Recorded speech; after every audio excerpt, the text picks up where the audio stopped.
আজ বাবাইকে আমি যেটা টিফিনে দিয়েছি এর নাম আমি তোমাদেরকে বলতে পারবো না। মায়েরা অনেক রকমভাবেই হেলদি আর টেস্টি দেওয়ার চেষ্টা করে বাচ্চাদেরকে সবসময়, কিন্তু তার সব কিছুর নাম হবে তার কোনো মানে নেই। সো হ্যালো এভরিওয়ান, আশা করি সবাই ভালো আছে।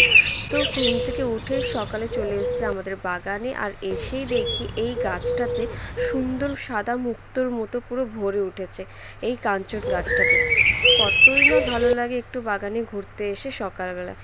তো সকালে আমার প্রথম কাজ হলো একটু চাল ভিজিয়ে দেওয়া সবার জন্য, কারণ গরম গরম ভাত হবে। আর এইদিকে বসিয়ে দিয়েছে একটু ডিমের তরকারি।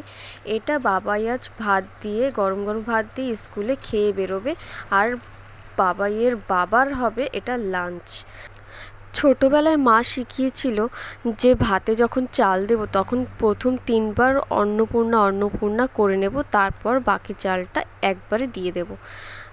তো এখানে আমি প্রতিদিনই তাই করি। আচ্ছা, কে কে আছো আমার মতো বলো তো। আর আজ টিফিনে আমি যেটা দিয়েছি, চলো এই রেসিপিটা শেয়ার করি। এখানে এটা আমি বানানোর জন্য একটা আলু সিদ্ধ দিয়েছিলাম, আর সেটা একটু বিট নুন আর একটু লঙ্কার গুঁড়ো দিয়ে মাখিয়ে নিয়েছিলাম। আর একটা আটার গোলা বেলে এখানে আমি পুরো আলুটা মাখিয়ে গোল করে রোল করে নিয়েছি। তোমরা সবাই দেখতেই পাচ্ছ ভিডিওতে, বলার কিছু নেই। আর এখানে প্রথমে রোল করে ছোট ছোট চাকু দিয়ে পিস পিস করে নিয়েছি। তো এটা আমি একদম একবারে ভেজে দেব না, এর পরেও একটা স্টেপ আছে।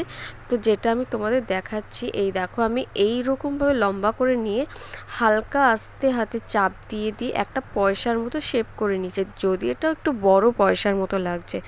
তো সবকটা গোলাকে আমি এইভাবে গোল গোল করে নিয়েছি।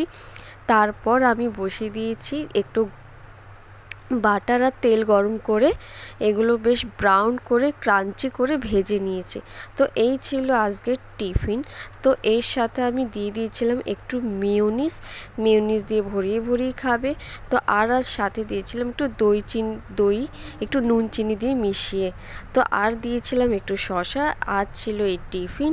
তোমাদের সবার যদি ভালো লাগে অবশ্যই লাইক করে দিও।